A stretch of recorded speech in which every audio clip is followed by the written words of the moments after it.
여러분, 미국에서 많은 사람들이 설문조사를 해봤습니다. 그 중에 참 많은 사람들에게 감동을 주고 존경하는 위인인가라는 그 설문조사에 당연히 그 부동의 1위 자리를 갖고 있는 분 중에 하나가 바로 링컨 대통령이었습니다. 링컨 대통령이 참으로 어렸을 때 너무나 가난했어요. 그러다 보니까 가질 수 있는 책도 부족했고, 책을 너무너무 좋아하다 보니까 책에 대한 너무 이렇게 열심히 있다 보니까 책을 닥치는 데를 읽었어요. 근데 너무 부족하고 가난하다 보니까 자기가 가질 수 있는 책은 딱 4권의 정도의 책밖에 없었습니다. 그 첫 번째 책이 어머니가 물려주신 성경책이었어요. 이 성경책을 읽다 보면서 인간이 얼마만큼 죄인이고 하나님이 얼마만큼 위대한 사람인가, 위대한 분인가를 알게 되었습니다. 두 번째 책은 뭐냐면 바로 워싱턴 정기였습니다. 그 대통령의 정기를 읽으면서 정직이 무엇인지, 또 어떻게 살아야 될 것인지, 또한 대통령에 대한 꿈을 가지게 되었다고 합니다. 세 번째 책은 바로 존 버렌이 썼던 철로역정입니다. 이 철로역정, 지난주 제가 말씀을 하면서 그 철로역정의 주인공이 뭐였죠? 누구였죠?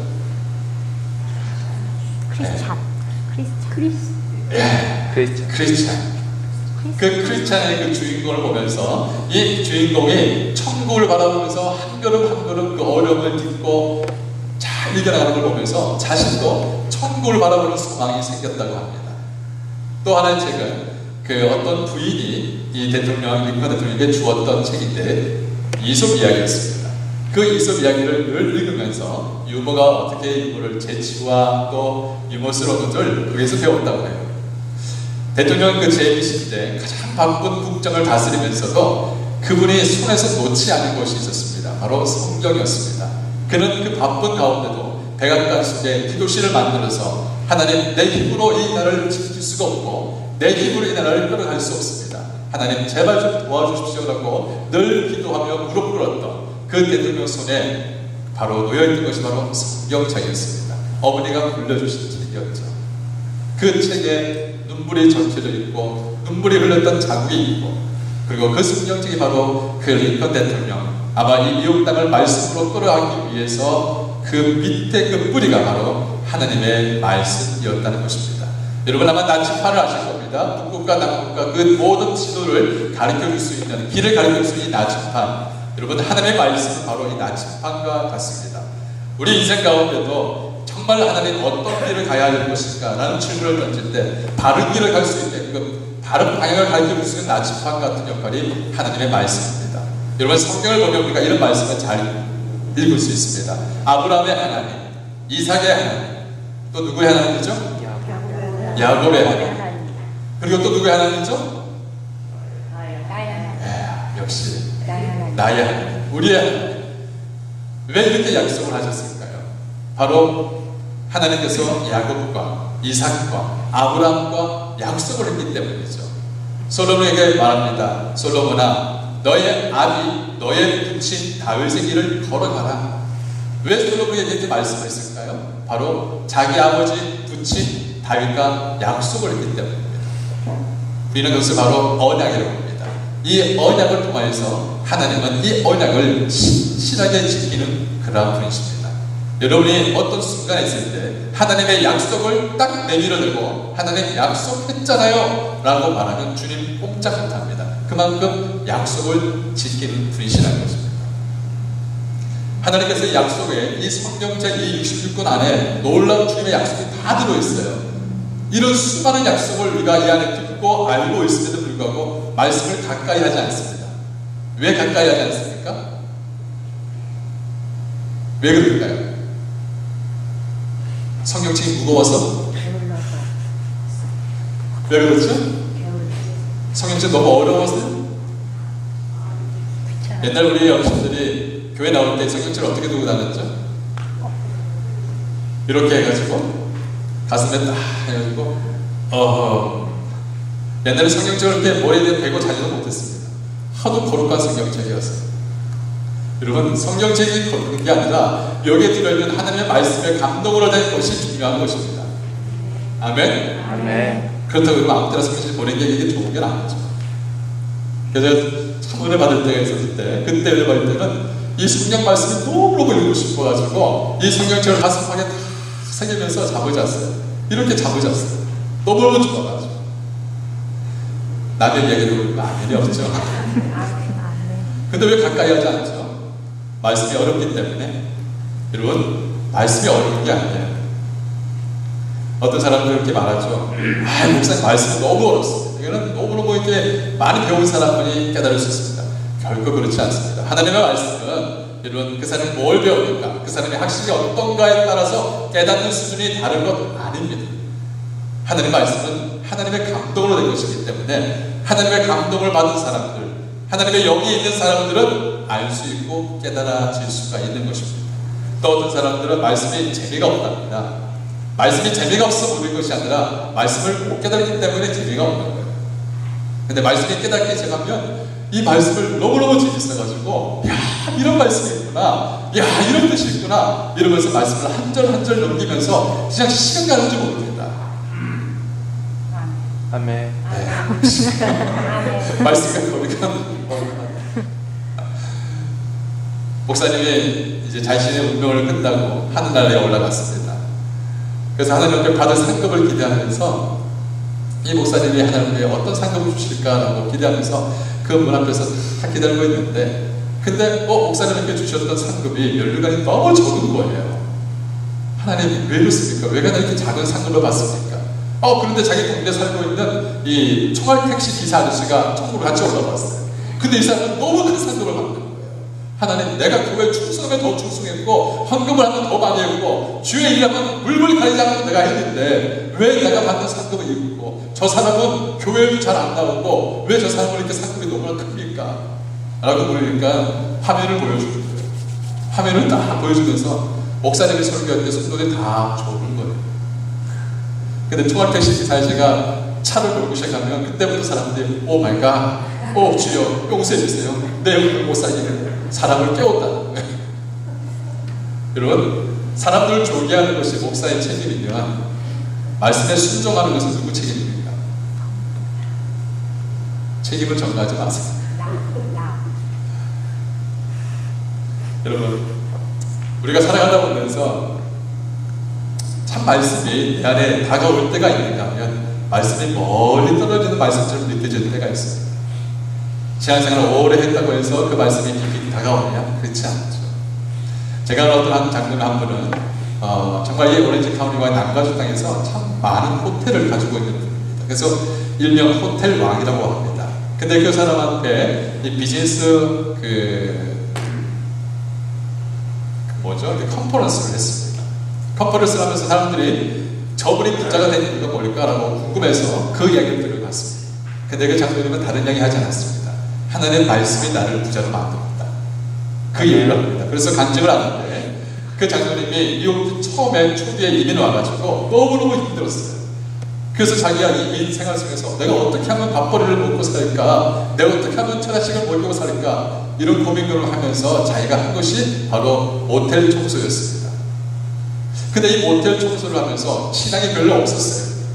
그러다 보니까 이분은 자기가 모텔을 청소하면서 자기 두 자녀를 데리고 와이프 데리고 밤에 청소하고 사람들이 다 나오면 또 낮에 청소하고 이렇게 하면서 매일매일마다 마태복음 11장 28절을 입술로 외쳤습니다.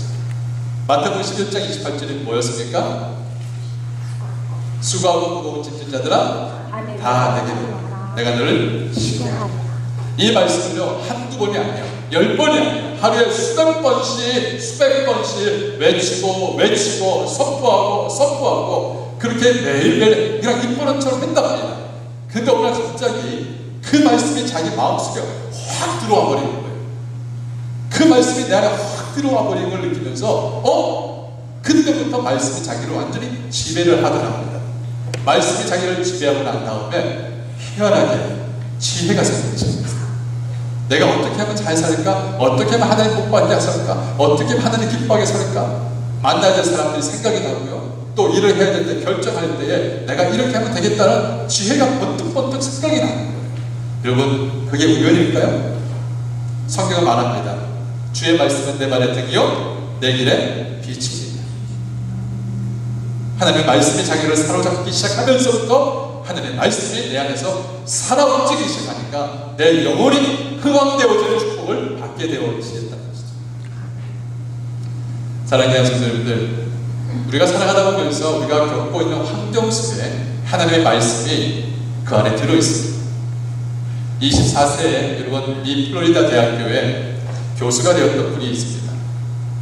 한국에서 가장 똑똑한 사람이라고 말하는 이 전금보 박사, 혹시 많이 들었을 거예요.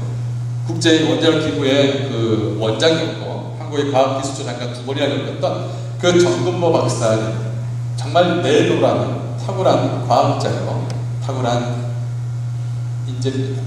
근데 그분의 인생 가운데도 숨기고 싶은 아픔이 있었습니다. 그게 뭐냐면 그의 아들 지후라는 아들이 있었는데, 이 아들이 무엇을 알고 있었냐면 신부전증을 알고 있어요. 결국은 하다못해 이 전금호 박사님이 결국 자신의 신장을 자기 아들에게 이식을 시켜줍니다.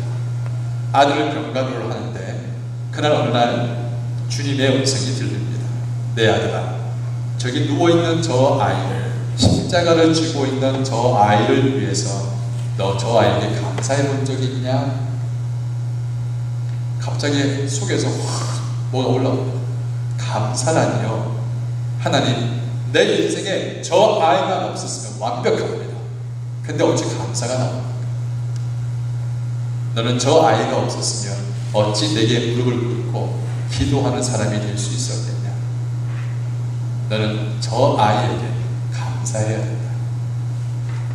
이 전금호 박사님이 그때 병실에서 주님을 만났습니다.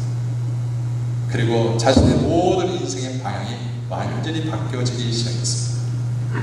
위대한 과학자보다 신실한 크리스찬으로 남고 싶은 것이 그분의 소원이 되어버렸습니다.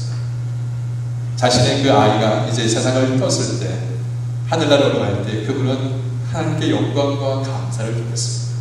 저 아이가 아니었으면 나는 하나님을 만나지 못했을 텐데. 여러분이 기대하고 여러분이 원했던 것과 다른 하나님의 응답이 있을 수 있습니다.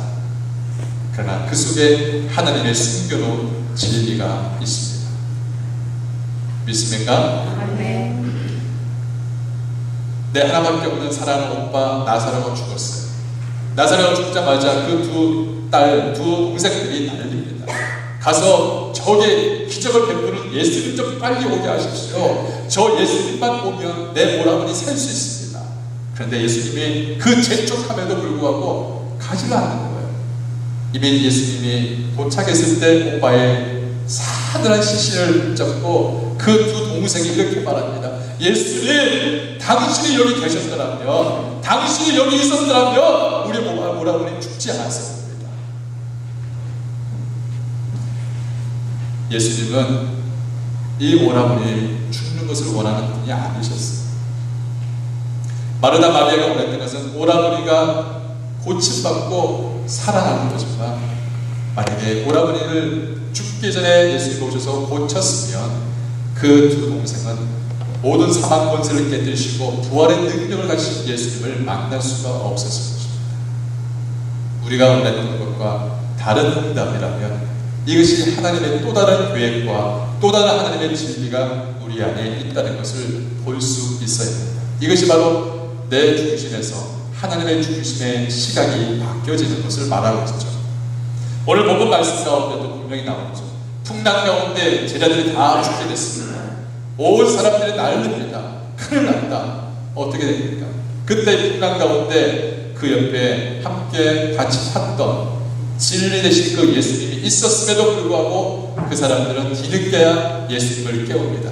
예수님, 우리가 지금 죽게 됐습니다. 예수님, 제발 좀 일어나십시오. 죽게 됐습니다. 그때 주님이 그 사람들 제자에게 말합니다. 왜 이렇게 무서워하느냐? 왜 이렇게 무서워해? 내가 있지 않느냐? 왜 이렇게 믿음 없니? 라고 그 제자들에게 이야기를 하고 직격탄을 날립니다. 사랑하는 성도님들, 우리 교회가 올해 2016년도에 출석 성도 100명을 우리가 넘어서기를 원합니다. 자, 이 소리를 들었을 때 여러분의 마음속에서 어떤 소리가 들리십니까? 출석 성도 100명을 우리가 넘어가기를 원합니다. 이랬을 때 여러분 마음속에서 어떤 소리가 들리십니까?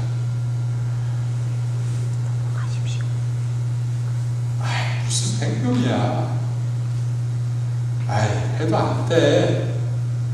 나는 그런 은사가 없어. 내가 하고 딴 사람이 알아서 하지. 이런 소리가 들리십니까? 아니면 어떤 소리가 들리십니까? 자, 여러분 가운데 수천 명의 사람들이 지금 배가 고파서 허리를 치고 있는데, 제자들이 예수님께 말합니다. 예수님, 지금 저 사람들이 지금 배가 고파서 허기지고 힘들어합니다. 그때 예수님이 말합니다. 너희가 가지고 있는 것을 나눠줘. 아니, 그게 무슨 말입니까? 지금 내 손에 떡 5개, 보리떡 5개와 물고기 2마리밖에 없어요. 이것 가지고 무엇을 보인다는 겁니까? 말도 안 됩니다. 계산이 안 나옵니다. 이건 있을 수 없는, 택도 안 되는 일입니다. 이렇게 말합니다. 그때 주님이 말하죠. 너희가 가지고 있는 것을 나눠주어라. 있을 수 없는 일입니다. 부족합니다. 내 손에 떡 5개, 보리떡 2개밖에 없습니다. 나눠주어라. 너희가 가지고 있는 것을 나눠주어라. 나눠줄 수가 없습니다. 우리는 없습니다. 나눠주어라. 어떤 소리가 여러분 속에 들려지십니까? 진리의 소리를 깨우십시오. 여러분을 소리를 잡고 있는 그 수많은 소리 속에 하나님의 말씀하고 싶어하는 진리의 소리를 들으십시오. 아멘. 그 소리가 여러분을 깨울 것입니다. 여러분이 원했던 것과 여러분이 바랐던 그 소리가 아닐 수도 있습니다. 하나님께서 우리 교회를 왜 성장하기를 원합니까? 우리는 그 질문부터 해야 합니다. 많은 사람들이 우리 교회에 성도가 많이 늘어났다고요? 부흥했다고요? 그 소리 내고 싶어서요? 아닙니다. 주님이 말씀하고 싶어하는 소리를 들으셔야 합니다. 성장하는 것은 하나님의 뜻입니다. 전도하고 선교하는 것, 이것은 하나님의 분명한 뜻입니다. 우리가 해야 할 것은 오직 믿음과 순종, 이 2가지밖에 없습니다. 하나님을 믿는 자, 예수 그리스도를 주로 섬기는 자가 꼭 써서 안 돼 2가지 단어가 있습니다. 쓰면 안 되는 2가지 단어가 있습니다. 그것이 뭐냐면 안 됩니다 주님, 안 됩니다 주님, 안 됩니다 라는 그 순간부터 그분은 우리의 주님이 될 수가 없습니다. 그분이 진짜 우리 주님이라면 예 주님 맞습니다, 예 주님 알겠습니다, 예 주님 그렇게 하겠습니다. 왜냐하면 그분은 우리의 주인이기 때문입니다. 사랑하는 여러분들, 우리가 이렇게 하나님의 말씀이 들려져도 이 말씀 속에서 우리 안에 역사하지 못하는 이유가 있습니다. 그것은 바로 오늘 말씀을 보면 마태복음 13장 22절 말씀 가운데 이렇게 나옵니다. 우리 한번 같이 읽어볼까요? 시작. 가시때를 깨우였다는 것은 말씀하시는 세상의 여자와 그의 말씀하여 결실 주는 자가요. 누가복음 8장 12절. 길가에 있다는 것은 말씀을 들은 자니 이에 마귀가 와서 그들로 믿어 구원을 얻지 못하게 하려고 말씀을 그 마음에서 빼앗는 것이다. 하나님의 말씀이 들려집니다. 그 말씀 속에서 내가 이렇게 살아야지 나 마음에 생겨나기 시작합니다. 그런데 어느 순간에 말씀이 뿌리를 내리기 전에 그 말씀이 마음속에 죄의 유혹과 여러 가지 세상의 염려와 근심 걱정들이 내 속에서 파고 들어오기 시작합니다. 그 순간에 하나님의 말씀에 반응하려는데 그 마음을 빼앗아가 버립니다. 사탄이 와서 길가에 뿌린 모든 씨앗들을 다 죽어먹습니다. 내가 하나님을 이렇게 아름답게 살아야지 이런 마음에 결단이 있었는데 그 마음을 확 빼앗아 버립니다. 두려움을 주기도 하고요, 염려함을 주기도 합니다. 특별히 이 어둠의 권세의 사탄이 가장 강력하게 사용하는 화살이 있습니다. 그게 뭐냐면 정죄합니다. 야, 네가 무엇인데 이렇게 구원받는다 생각해? 네가 무엇인데 주의 일을 한다고 생각해? 너 생각해봐. 너 스스로 생각해봐. 너는 수많은 악한 죄를 지었는데 네가 어찌 구원을 받아? 네가 어찌 구원받으려고 교회에 앉아있어? 안 돼, 안 돼. 너 구원받을 수 없어. 너 여기서 받지 못해. 수많은 정죄의 화살을 전초준해서 마귀는 사정없이 쏘아버립니다. 아마 우리 중에서 맞아본 적이 있는 사람이 있을 거예요. 저도 맞아봤습니다. 너무너무 아팠어요. 너무너무 힘들었습니다. 근데 마귀는 누구까지 쏜지 아십니까? 예수님을 향해서 조준합니다. 하나님의 아들 만군의 왕 되신 그분의 아들 예수를 향해서 저주해버립니다. 가장 힘들고 40일 금식하고 지쳐 굶주려 있었는데 정조준에서 쏘아버립니다. 유혹하고 음식, 권세, 영예 다 준다고 합니다. 근데 주님은 어떻게 그 모든 유혹들을 깨뜨려 버렸어요? 사탄의 모든 공격을 무시해버렸습니까? 아닙니다. 하나님의 말씀으로 작은 하나씩 그 모든 어둠의 금세의 뿌리를 잘라버린 것이죠. 사랑하는 하나님들, 여러분이 알고 있는 하나님에 대한 지식과 하나님에 대한 분명한 말씀에 대한 진리는 불변한 진리입니다. 바꿀 수 없는, 변화될 수 없는 진리입니다. 믿습니까? 오늘 저희가 여러분에게 이 두 가지 진리의 말씀을 함께 나누기로 합니다. 첫 번째 한번 따라합니다. 주님은 평생 어디에 있든지 나와 함께 하십니다. 믿습니까? 우리 시편 139편 큰 소리로 같이 한번 읽어봅시다.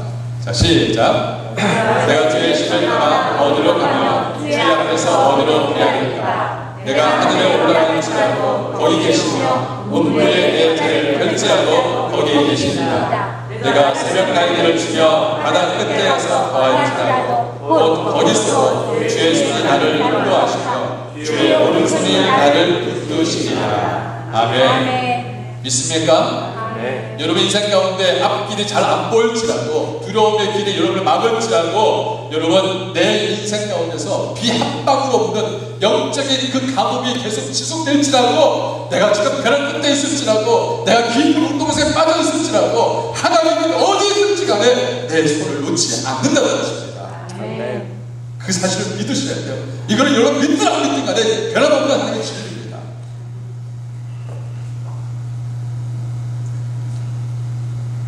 여러분 이렇게 선포해 보십시오. 하나님, 내 상황이 어떠할지라도 주님을 더 사랑하기로 합니다. 내가 더 어려울지라도 이전보다 주님을 더 사랑하기로 합니다. 미치듯이 주님을 사랑하기로 합니다. 이런 마음, 이런 믿음의 고백을 선포해 보십시오. 두 번째 진리는 한번 따라합시다. 인생의 모든 무거운 짐을 대신 져 주십니다. 아멘. 마태복음 11장 우리 말씀을 같이 볼까요? 큰 소리 같이 읽습니다. 선포하며 읽습니다. 시작. 수고하고 무거운 짐진 자들아 다 내게로 오라. 내가 너희를 쉽게 하리라. 나는 마음이 온유하고 겸손하니 나의 멍에를 메고 내게 배우라. 그러면 너희 마음이 쉼을 얻으리니 이런 내 멍에는 쉽고 내 짐은 가벼우니라 하시니라. 아멘. 여러분 맡기십니까?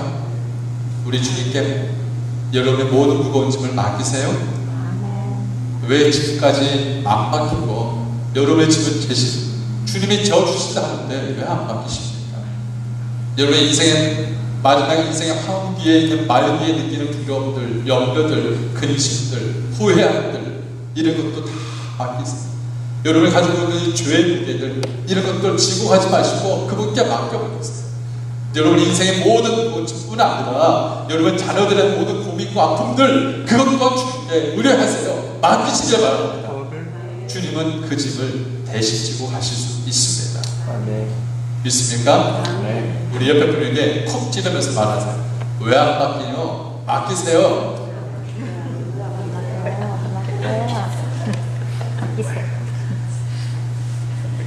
그럴 때 뭐라고 말할 겁니까?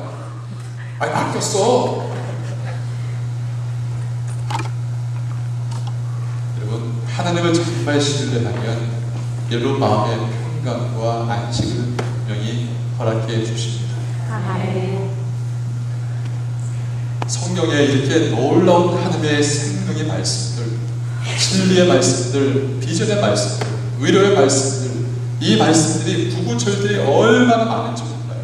근데 이 말씀을 여러분 내 것으로 삼지 못하면 하나님께서 그 말씀이 내 안에 믿음으로 역사하지 않으면 역사가 일어나지 않아요. 그래서 어떻게 해요? 매일매일마다 하나님의 말씀을 듣고 선포하고 읽고 행하는 것입니다. 온천지에 자기를 죽이려고 하는 적군들이 쳐들어왔습니다. 엘리사를 잡아와라 명을 따라서 수많은 적군들이 엘리사가 있는 살는 그 산을 다 포위해버렸습니다. 그때 사환이 가만히 보니까 이제 죽었다. 그래서 주인에게 따라합니다. 주인님, 큰일 났습니다. 이제 우리 죽게 됐습니다. 어쩌면 좋습니까? 그때 엘리사가 이렇게 말합니다. 두려워하지 말라. 두려워하지 말라. 그때 엘리사가 기도합니다. 하나님, 저 사환의 눈을 열어주십시오. 그 사환이 그때 눈이 열리는데 하나님께서 그 사환의 눈을 여니까 그 엘리사 주변에 하나님의 놀라운 병거와 마병들이 확 둘러지치고 있는 거예요. 그때 엘리사가 이렇게 말하죠. 저들과 함께하는 자보다 우리와 함께하는 자가 많다. 믿습니까?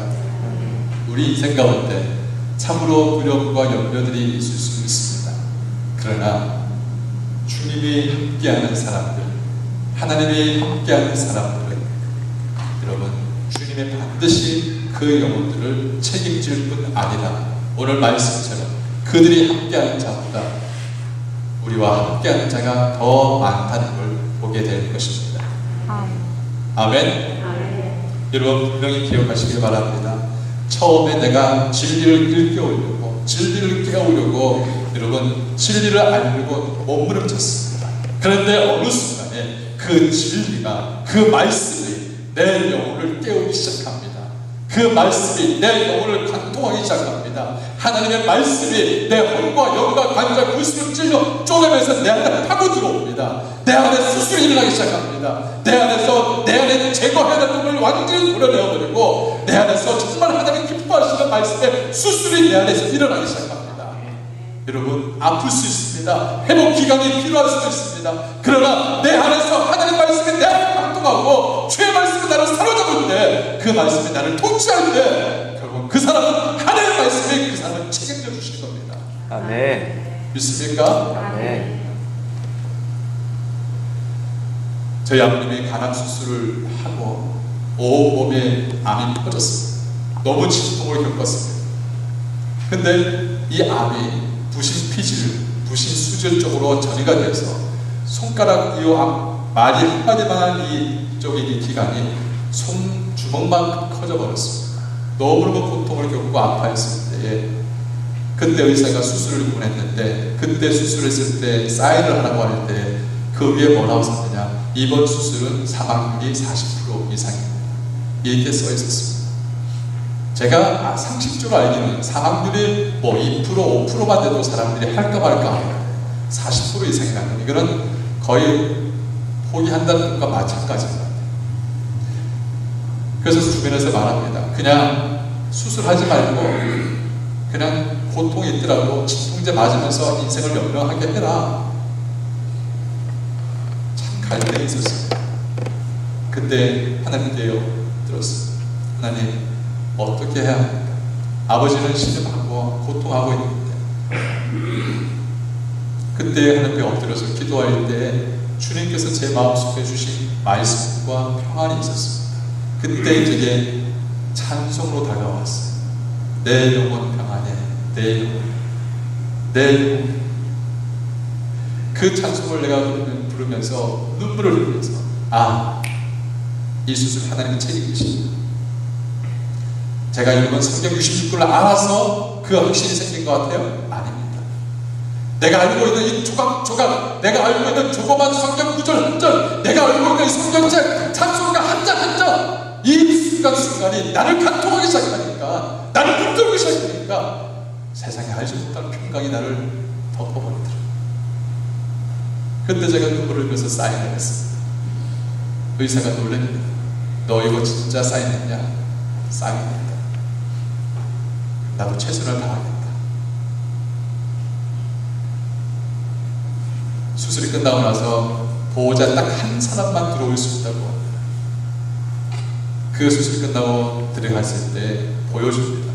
너희 아버지가 얼마만큼 고통을 당했는지. 그러면서 봤을 때 시커먼 암이 퍼져가지고 되는 이 주먹만한 덩어리가, 그 조그만 덩어리가 모든 혈관을 다 막고 있으니 견딜 수가 없었어요. 근데 감사하게도 아버님이 그 수술을 재간 수술을 하고 난 이후에 1년 반을 연장하시고 예수를 확실하게 믿게 됐어요. 사랑하는 양성들님들, 하나님께서 내 삶 가운데 내가 원치 않는 환경들을 몰아넣을 때가 있습니다. 그러나 여러분 낙심하지 마십시오. 진리를 깨우시면 진리가 여러분을 인도해 가실 것입니다. 그럼 어떻게 하면 하나님의 말씀이 나를 깨우게 하실 거예요? 두 가지를 말씀드립니다. 첫 번째는 우리 말씀 없죠? 골로새서 3장 16절 말씀. 자, 같이 큰 소리 읽습니다. 시작. 그리스도의 말씀이 너희 속에 풍성히 거하게 하라. 아멘. 하나님의 말씀이 나를 흠모하게 하고 하나님의 말씀이 내 속을 지배할 수 있는 그 방법이 뭐냐? 하나님의 말씀이 내 속에 많이 들어와 있어야 한다는 겁니다. 여러분, 많은 것을 암송해라 이 말이 아닙니다. 여러분이 알고 있는 그런 단순한 말씀이에요. 두려워하지 말라, 이 말 한마디라도 가슴 속에 새기라는 거예요. 염려하지 말라, 그 말 한마디라도 여러분 마음속에 새기라는 거예요.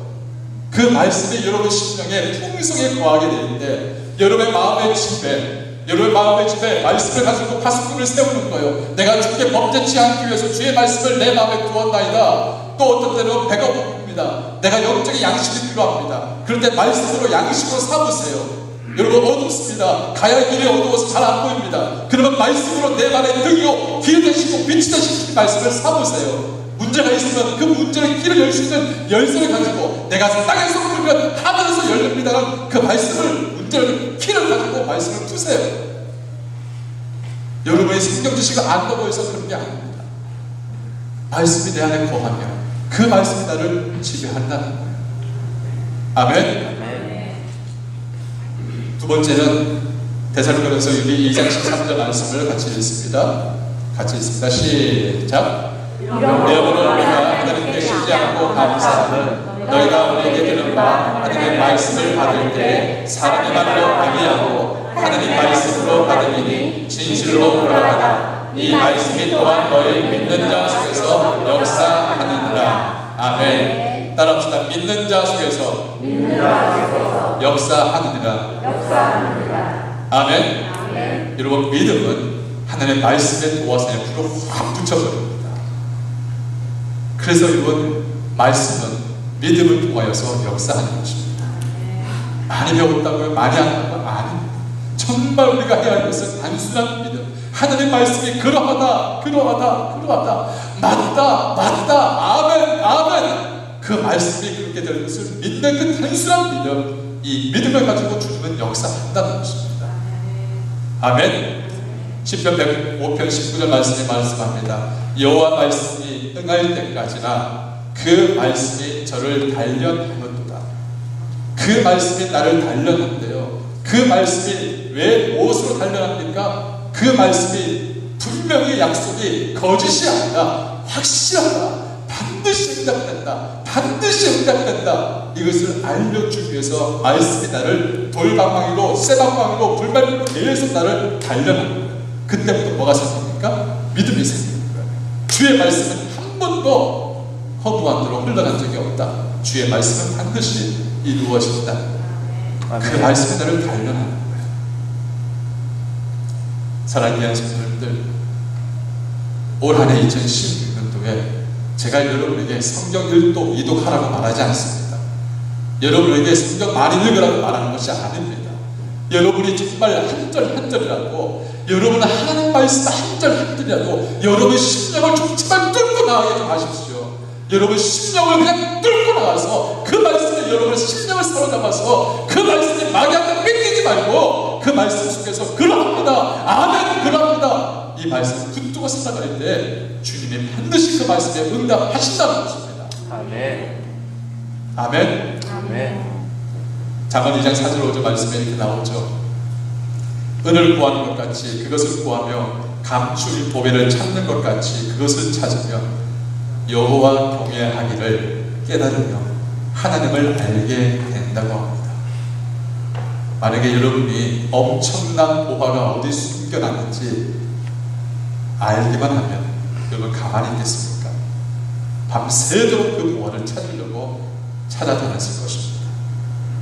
하나님의 말씀이 숨겨놓은 보화가 얼마나 깊은지 여러분 아셔야 합니다. 찾으십시오. 진리를 찾으십시오. 하나님의 말씀을 꿰뚫으시고 말씀을 차근차근 심으면서 올 한 해 2016년도에 진리가 여러분을 일깨우는 놀라운 축복이 있기를 주의 이름으로 축원합니다. 아멘. 네. 제발 부탁입니다. 말씀을 함부로 말씀 읽는 게 아니에요. 우리 목요일날 여성들 모임이 있습니다. 10시 반에 여성들 모임에서 이제 말씀을 같이 나누고 쉐어링합니다. 목사님 저는 말씀을 잘 몰라요. 몰라도 괜찮습니다. 그냥 같이 앉아만 있어도 내가 깨닫지 못했던 걸 옆에 사람이 깨닫습니다. 내가 알지 못했던 걸 옆에 사람이 나눌 때 풍성해질 수 있습니다. 나는 이렇게 깨달았는데 저 사람이 이렇게 알고 있네? 그런 거였구나. 이 말씀 속에 내 문제 해답이 있네? 신기하네? 조금씩 여러분의 마음을 말씀이 계속적으로 여러분 달문질을 하게 되는 것입니다. 2016년도에 여러분의 말씀에 여러분의 마음을 흥황케 되어지기를 축원합니다. 카톡 보는데 하루에 거의 한 40분, 50분 인터넷 검색하는데 신문 보는데 그것도 돋보기를 가지고 한 자씩 보는데 1시간 반 전화 거는데 적어도 한 4, 50분 드라마 보는데 1시간 채널 돌리는데 40분 말씀 볼 시간 없다고요? 아닙니다. 여러분 속에 보화를 찾는 듯한 갈급함이 없기 때문에 말씀에 대한 분명한 우선순위가 없기 때문입니다. 바쁘다고요? 아닙니다. 말씀에 대한 꿀맛을 보면 견딜 수 없이 보게 되어집니다. 여러분 이런 축복이 하나님의 말씀이 여러분을 관통하고 말씀이 여러분을 완전히 포함케 되어서 구하는 것마다 더 이상 하나님의 응답을 받는 올 한해 2016년도 되기를 주의 이름으로 축원합니다. 같이 기도합시다. 오늘 말씀을 요약과 같이 기도했으면 좋겠습니다. 그냥 귀로만 듣는 말씀이 아니라 하나님 내 심령을 깨우고 아버지 하나님 내 잠자는 영혼을 깨우고 하나님 내 인생을 깨우고